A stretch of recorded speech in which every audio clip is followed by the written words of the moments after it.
In the name of Allah, who is the most merciful and beneficent, welcome to my YouTube channel. Last video के अंदर हमने chapter number 2 को start किया था, जिसका last objective आज हम लोगों ने डील करना है। लास्ट वीडियोस के अंदर हमने human respiratory system and the mechanism of breathing को डील किया था। आज हम लोग रिस्पायरेटरी डिसऑर्डर को स्टार्ट करेंगे। रिस्पायरेटरी डिसऑर्डर का सब टॉपिक जो है, जो आज हमने कवर करना है, वो है ब्रोंकाइटिस। ठीक है, रिस्पायरेटरी डिसऑर्डर के अंदर हम आज ब्रोंकाइटिस को कंप्लीट डिटेल से पढ़ेंगे। आइटिस का वर्ड कहीं पर भी आ जाता है, ITIS, कहीं पर भी आइटिस आता है ना, तो इसका मतलब है इन्फ्लामेशन। आइटिस अगर किसी भी चीज के साथ अटैच हो जाता है, लाइक प्लूरा के साथ आइटिस आ जाता है, प्लूराइटिस आ जाता है, तो उसका मतलब है कि जो लंग्स की मेम्ब्रेन है वो इन्फ्लेमेट हो गई है। तो इसी तरह आइटिस का वर्ड जो होता है ना, वो इन्फ्लामेशन को रिप्रेजेंट करता है। ठीक है, अब ये आइटिस जो है वो ब्रोंकाई के साथ आ गया है, तो क्या हो गया ब्रोंकाइटिस। इट्स मींस कि ब्रोंकाई की इन्फ्लामेशन है। Bronchitis means inflammation. इन्फ्लामेशन मतलब सूज जाना, फूल जाना उसका। ठीक है, इन्फ्लामेशन, स्वेलिंग इन ब्रोंकाई और ब्रोंक्यूल्स। ठीक है, सबसे पहले हम इसको एक दफा डायग्राम से देखते हैं। ये हमारे पास नॉर्मल ब्रोंकस की पिक्चर है। ठीक है, नॉर्मल ब्रोंकस है, इसकी ये मेम्ब्रेन है। उसके बाद ये इन्फ्लेम्ड ब्रोंकस है, इन्फ्लामेशन हुई हुई है। जब इन्फ्लामेशन हुई, जो इसके अंदर वाला था, ये इतनी स्पेस जो थी वो डिक्रीज हो गई। जो अंदर इसका जो ट्रैक था, उसके पास वो जो उसका स्पेस था वो कम हो गया। जो इनर स्पेस था ब्रोंक्यूल्स का, वो क्या हो गया, डिक्रीज हो गया। क्यों डिक्रीज हो गया? क्योंकि इन्फ्लामेशन हो गई है। अब ब्रोंक्यूल्स जो थे ना, वो इन्फ्लेमेट हो गए हैं और जो उसके अंदर जो स्पेस थी वो डिक्रीज हो गई है। अब ये फर्दर टू टाइप्स की होती हैं, it may be short term और it may be long term. ठीक है, जो शॉर्ट टर्म होते हैं उसे हम कहते हैं एक्यूट ब्रोंकाइटिस, एक्यूट ब्रोंकाइटिस। ठीक है, और जो लॉन्ग टर्म होते हैं उसे हम लोग कहते हैं क्रोनिक ब्रोंकाइटिस। सबसे पहले हमने डेफिनेशन को डील किया। क्या थी डेफिनेशन? ब्रोंकाइटिस मींस इन्फ्लामेशन इन ब्रोंकाई और ब्रोंक्यूल्स। जब ब्रोंकाई और ब्रोंक्यूल्स की इन्फ्लामेशन हो जाती है तो हम उसे कहते हैं ब्रोंकाइटिस। ये इसकी डेफिनेशन है। ठीक है, इन्फ्लामेशन होने की वजह से जो ब्रोंकाई और ब्रोंक्यूल्स होते हैं उस पर क्या अफेक्ट आता है? जो उसकी इनर स्पेस होती है, जो उसकी इनर स्पेस होती है वो डिक्रीज हो जाती है। अब आप ये देखें, नॉर्मल ब्रोंकस के अंदर इतनी स्पेस है, इतनी स्पेस है इनर, और जब हमारी इन्फ्लेम्ड हो गया ब्रोंकस तो उसकी स्पेस कितनी ज्यादा डिक्रीज हो गई है। अब ये फर्दर इसकी टू टाइप्स होती हैं, acute bronchitis and the second one is chronic bronchitis. Acute bronchitis जो होता है ना, वो शॉर्ट टर्म के लिए होता है, मतलब 1 या 2 हफ्ते के लिए होता है। और जो लॉन्ग टर्म ब्रोंकाइटिस होता है, जो क्रोनिक ब्रोंकाइटिस होता है, उसका ड्यूरेशन जो होता है वो 3 मंथ से 2 साल तक होता है। ठीक है, क्रोनिक ब्रोंकाइटिस में क्या होता है कि जो ब्रोंकाई की वॉल्स होती हैं ना, जो म्यूकस प्रोड्यूसिंग सेल्स होती हैं, जो वॉल्स में प्रेजेंट होते हैं, म्यूकस प्रोड्यूसिंग सेल्स जो होती हैं, जो वॉल ऑफ ब्रोंकाई के अंदर प्रेजेंट होती हैं, वो अपना नंबर बहुत ज्यादा इंक्रीज करते हैं। सपोज अगर उनका नंबर 10 है, लेकिन क्रोनिक ब्रोंकाइटिस के अंदर उनका नंबर कितना हो जाएगा? 50 हो जाएगा। जब 50 ब्रोंका जो सेल्स होंगे वो म्यूकस को प्रोड्यूस करेंगे, तो जो हमारा म्यूकस होगा वो बहुत ज्यादा थिक प्रोड्यूस होगा। और जब म्यूकस होगा, एक तो पहले वहां पर पहले ही इन्फ्लामेशन है, प्लस वहां पर म्यूकस जो है वो बहुत ज्यादा हो गया। इन दोनों की वजह से क्या होगा, स्पेस जो है वो बहुत ज्यादा डिक्रीज हो जाएगा और जो पर्सन है वो सांस नहीं ले सकेगा। ठीक है, और ये ऑब्स्ट्रक्ट कर देगा ब्रीथिंग को। एक मसला तो इन्फ्लामेशन, दूसरा मसला म्यूकस प्रोड्यूसिंग सेल्स। ये दोनों जब मिलेंगे तो हमारी क्या हो जाएगी, ऑब्स्ट्रक्शन हो जाएगी हमारे ट्रैक की, और जिससे हमें क्या होगा, ब्रीथिंग जो होगी वो ऑब्स्ट्रक्ट हो जाएगी। ठीक है, यहां तक हमने क्या चीज डील की है? सबसे पहले हमने डेफिनेशन को देखा कि डेफिनेशन में इन्फ्लामेशन हो रही थी हमारे ब्रोंकाई की और ब्रोंक्यूल्स की, जिसकी वजह से इनर स्पेस जो था ब्रोंक्यूल्स का वो डिक्रीज हो रहा था। इसकी फर्दर टू टाइप्स हैं, acute bronchitis and the second one is chronic bronchitis. Acute में आपने याद करना है कि ये शॉर्ट टर्म होती है और इसका जो ड्यूरेशन होता है वो 1 to 2 वीक्स होता है। ये एमसीक्यूज पॉइंट ऑफ व्यू से भी बहुत इंपॉर्टेंट है और वैसे भी बहुत इंपॉर्टेंट है। उसके बाद है क्रोनिक जो होता है, उसकी ड्यूरेशन, क्रोनिक मतलब जो लॉन्ग टर्म के लिए स्टे करता है, उसकी ड्यूरेशन होती है 3 मंथ से 2 ईयर्स तक। अब क्रोनिक ब्रोंकाइटिस में बेसिकली होता क्या है, क्यों वो इतने लंबे तक अरसे तक स्टे करता है? क्योंकि जो म्यूकस प्रोड्यूसिंग सेल्स होते हैं वॉल ऑफ ब्रोंकाई के अंदर, वो अपना नंबर इंक्रीज कर देते हैं। जब वो अपना नंबर इंक्रीज करते हैं तो जो थिक म्यूकस होता है वो प्रोड्यूस होता है। ठीक है, और जिससे हमारी क्या हो जाती है, ऑब्स्ट्रक्शन हो जाती है ब्रीथिंग की। ठीक है, एक्यूट ब्रोंकाइटिस और क्रोनिक ब्रोंकाइटिस की एक अच्छी सी डेफिनेशन थी जो आप नोट डाउन कर लें। This is acute bronchitis. वहां पर जस्ट ना ड्यूरेशन और टाइम को मेंशन किया हुआ है, तो ये इसकी बहुत अच्छी डेफिनेशन है। ये एमसीक्यूज और short question SCQs point of view से बहुत इंपॉर्टेंट है, तो आप इसको नोट डाउन कर लें। Acute bronchitis is a respiratory disorder. Respiratory मतलब आपको सांस लेने में मसला हो रहा है, तो ये रिस्पायरेटरी डिसऑर्डर है, जिसमें हमारे bronchi, in which bronchi and bronchioles become inflamed, जिसमें हमारे ब्रोंकाई और ब्रोंक्यूल्स जो होते हैं वो इन्फ्लेम्ड होते हैं, but for a short period of time, short period of time के लिए, यूजुअली 1 to 2 weeks। अब किस वजह से होते हैं, ये आगे इसका कॉज लिखा हुआ है, मेनली ड्यू टू वायरल और बैक्टीरियल इन्फेक्शन। ठीक है, एक्यूट ब्रोंकाइटिस जो होता है वो रिस्पायरेटरी डिसऑर्डर है, जिसमें ब्रोंकाई और ब्रोंक्यूल्स जो होते हैं वो हमारे इन्फ्लेम्ड हो जाते हैं, but for a shorter period of time, usually 1 to 2 weeks। और किस वजह से होते हैं, वायरल और बैक्टीरियल इन्फेक्शन की वजह से। ये डेफिनेशन आप नोट डाउन कर लें। साथ में क्रोनिक ब्रोंकाइटिस की है, एजिटिव है, बट उसमें क्या डिफरेंस है, ये लॉन्गर पीरियड ऑफ टाइम के लिए होते हैं। Chronic bronchitis is a respiratory disorder in which bronchi and bronchioles remain inflamed for a longer period of time, usually 3 months to 2 years। किस वजह से होते हैं, लॉन्ग टर्म इरिटेशन की वजह से। ठीक है, जब लॉन्ग टर्म इरिटेशन होती है तो उस वजह से हमारा क्रोनिक ब्रोंकाइटिस होता है। फर्दर हम इसकी कॉजेज भी देख लेते हैं बुक से।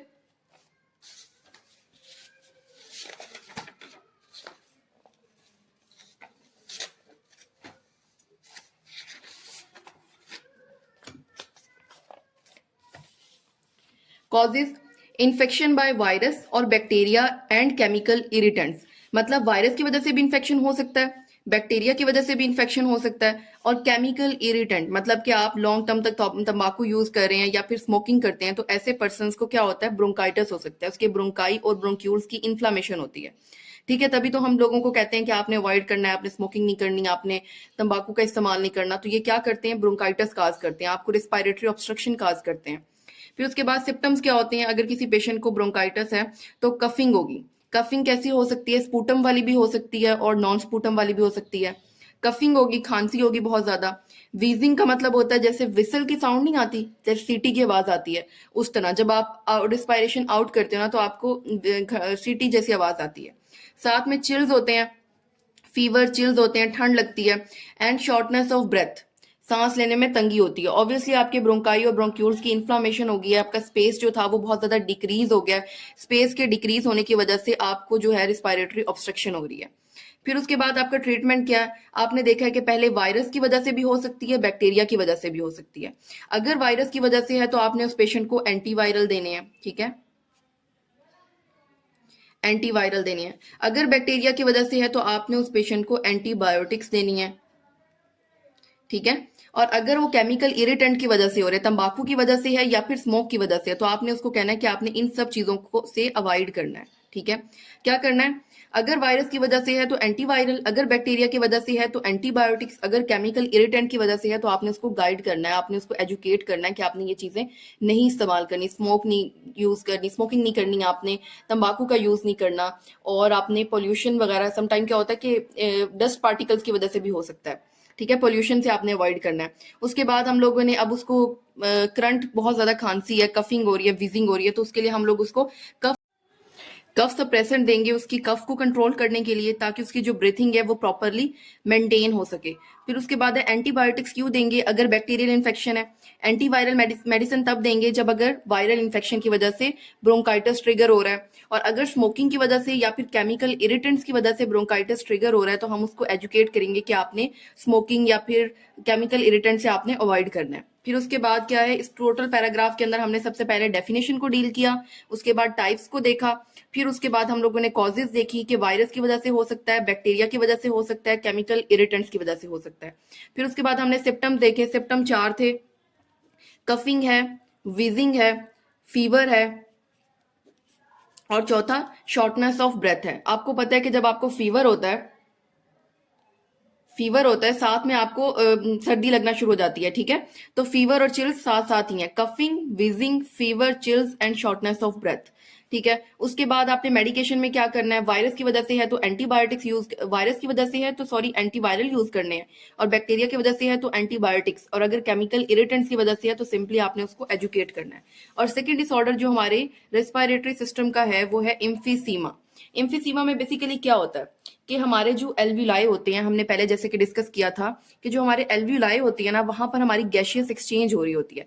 गैशियस एक्सचेंज मतलब हमारी जो ऑक्सीजन है वो हमारे ब्लड में जाती है, और जो हमारी कार्बन डाइऑक्साइड है वो हमारे ब्लड से लंग्स के अंदर आती है, ताकि उसे हमने ब्रीथिंग के थ्रू एक्सपेल्ड आउट कर देते हैं। ठीक है, नॉर्मली यहाँ पर क्या हो रहा है कि जो हमारी वॉल्स होती हैं एल्विलाई की जो वॉल्स होती हैं वो बहुत ज्यादा वीक हो जाती हैं, इतनी वीक हो जाती हैं कि वो रप्चर हो जाती हैं। जब वो रप्चर हो जाती हैं तो जो वहां पर ना बड़ा सा होल बन जाता है, क्या हो जाता है, बड़ा सा होल बन जाता है, एक लार्जर एयर स्पेस बन जाता है, मतलब कि एक बड़ा होल बन जाता है। अब देखिए हमें पता है कि गैशियस एक्सचेंज किस वजह से हो रही होती है कि जो एल्विलाई होते हैं ना उनके अंदर छोटे छोटे एयर स्पेसिस होते हैं, लेकिन क्या होता है कि ये वॉल्स जो होती हैं इतनी वीक हो जाती हैं और रप्चर होकर एक बड़ा होल बना देती हैं। जब बड़ा होल बनाती हैं तो जो गैशियस एक्सचेंज के लिए स्पेस होता है वो बहुत ज्यादा डिक्रीज हो जाता है और पेशेंट जो है वो सांस नहीं ले सकता। तो क्या डिस्कस किया हमने डेफिनेशन के अंदर कि एल्विलाई जो था जहां पर हमारी गैशियस एक्सचेंज हो रही थी उसकी जो वॉल्स थी वो इतनी ज्यादा वीक हो गई, बाद में वो रप्चर हो गई जिसकी वजह से एक बड़ा होल बन गया। उस बड़े होल की वजह से जो हमारा गैशियस एक्सचेंज का स्पेस था वो डिक्रीज हो गया और पेशेंट सांस नहीं ले सकता। इसको हम एक दफा देख लेते हैं। जो हमारे एल्विलाई थे जिसके बारे में हमें पता है कि this is the point where gaseous exchange happens, gaseous exchange हो रहा था। इस पॉइंट पे जो एल्विलाई की वॉल्स थी वो क्या हो गई, वीक हो गई, इतनी वीक हो गई कि बाद में वो रप्चर हो गई। ठीक है, रप्चर होने से क्या हुआ, क्या नुकसान हुआ कि जो गैशियस एक्सचेंज के लिए स्पेस था वो डिक्रीज हो गया और पेशेंट अब सांस, patient can not breathe properly. ये इसकी डेफिनेशन के अंदर मेंशन है कि एल्विलाई की वॉल्स बहुत ज्यादा वीक हो गई, इतनी वीक हो गई कि वो बाद में रप्चर हो गई। रप्चर होने की वजह से एक वहां पर बड़ा होल क्रिएट हो गया। होल क्रिएट होने से क्या हुआ कि गैशियस एक्सचेंज के लिए जो स्पेस था वो बहुत ज्यादा डिक्रीज हो गया। अब पेशेंट जो है वो प्रॉपरली सांस नहीं ले सकता। तो इसके लिए हम लोग क्या कॉजेज होंगी, किस कॉजेज की वजह से, किन वजूहात की वजह से पेशेंट जो है वो इम्फीसीमा को फेस करता है। Long term exposure to irritants in the air, long term exposure to irritants in air, तंबाकू, smoke, chemical fumes and other air pollutants. वही बात है कि अगर आपका लॉन्ग टर्म तक एक्सप्लोयर होगा इन चीज़ों के साथ, मतलब लॉन्ग टर्म तक आप इस चीज़ों के साथ कनेक्टेड रहेंगे, स्मोकिंग के साथ, तंबाकू के साथ, या फिर केमिकल फ्यूम्स या कोई ऐसे एयर पोल्यूटेंट्स हैं, अगर आप उनका आपके काफ़ी टाइम तक एक्सप्लोयर रहेगा तो क्या हो सकता है, इम्फीसीमा हो सकता है, आपके एल्विलाई वीक हो सकते हैं, फिर वो रप्चर हो सकते हैं, फिर वहाँ होल बन सकता है, फिर आपका गैशियस एक्सचेंज का जो स्पेस होगा वो डिक्रीज होगा और आप सांस नहीं ले सकते। और इस डिजीज को हम लोग मेडिकल टर्म में क्या कहते हैं, इम्फीसीमा कहते हैं। इसके सिम्टम्स में क्या होगा, शॉर्टनेस ऑफ ब्रेथ होगी, क्रोनिक कफ होगा। क्रोनिक कफ क्या हो सकता है, मतलब लंबे अरसे तक आपको कफ चलेगा।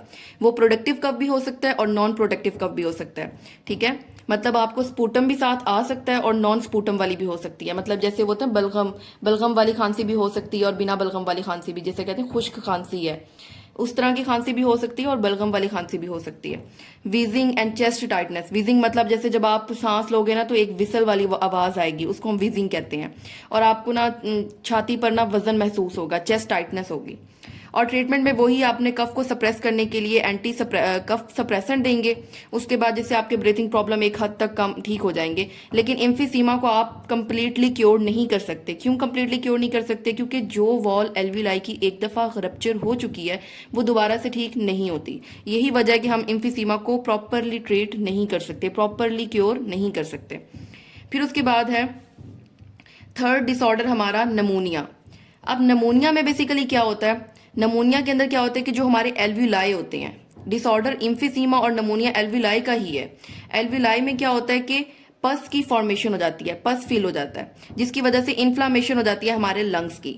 नमूनिया is an inflammation in the lungs. नमूनिया क्या होता है कि हमारी लंग्स की इन्फ्लामेशन होती है। कैसी इन्फ्लामेशन हो जाती है, जो हमारे एल्विलाई होते हैं उनके अंदर इन्फेक्शन हो जाती है, वहां पर पस फील हो जाती है। ठीक है, अब इसके कॉजेज क्या हैं, ये भी बैक्टीरिया की वजह से हो सकता है, वायरस की वजह से हो सकता है, फंजाई की वजह से हो सकता है। ट्रीटमेंट में आप सेम चीजें, बैक्टीरिया है तो एंटीबायोटिक्स दोगे, वायरस है तो एंटीवायरल दोगे, फंजाई की वजह से है तो आप एंटी फंगल यूज करोगे। ठीक है, अब सिम्टम्स देख लेते हैं, इसके सिम्टम्स क्या हैं। The pneumonia patient suffers from high grade fever, chills, shortness of breath and cough with sputum। जिन पेशेंट को नमूनिया, अब नमूनिया के पेशेंट तो आपने कॉमनली देखे ही होंगे अपनी सराउंडिंग में, काफ़ी ज़्यादा पेशेंट होते हैं नमूनिया के, तो उनको क्या होता है, हाई ग्रेड फीवर होता है, 103 104 तक उनका फीवर होता है। ठीक है, और चिल्स होते हैं, साथ में उनको सर्दी बहुत लग रही होती है, सांस लेने में बहुत ज़्यादा तंगी होती है, और जो खांसी होती है वो बलगम वाली होती है बहुत ज़्यादा। ठीक है, अब इसका ट्रीटमेंट क्या है, बैक्टीरियल नमूनिया। अगर नमूनिया को ट्रिगर कर रहा है बैक्टीरिया, मतलब बैक्टीरिया की वजह से नमूनिया हो रहा है, तो आपने ट्रीटमेंट कहाँ से स्टार्ट करना है? एंटीबायोटिक से। अगर वायरल की वजह से नमूनिया, वायरस की वजह से नमूनिया है, तो आप क्या दोगे? एंटीवायरल दोगे। और अगर फंगस की वजह से नमूनिया है तो आप एंटी फंगल ड्रग्स दोगे, ठीक है। और बैक्टीरियल वैक्सीन्स भी अवेलेबल होती हैं, ठीक है, जो बैक्टीरियल नमूनिया को ट्रीट करने के लिए हम इस्तेमाल करते हैं। सिंपल 3 तरह का नमूनिया था, बैक्टीरिया की वजह से, वायरस की वजह से, फंजाई की वजह से। बैक्टीरिया की वजह से ट्रिगर हो रहा है तो आपने किस तरह ट्रीट करना है उसको? एंटीबायोटिक्स दे के। अगर फंजाई की वजह से है तो एंटी फंगल देनी है, और अगर वायरस की वजह से है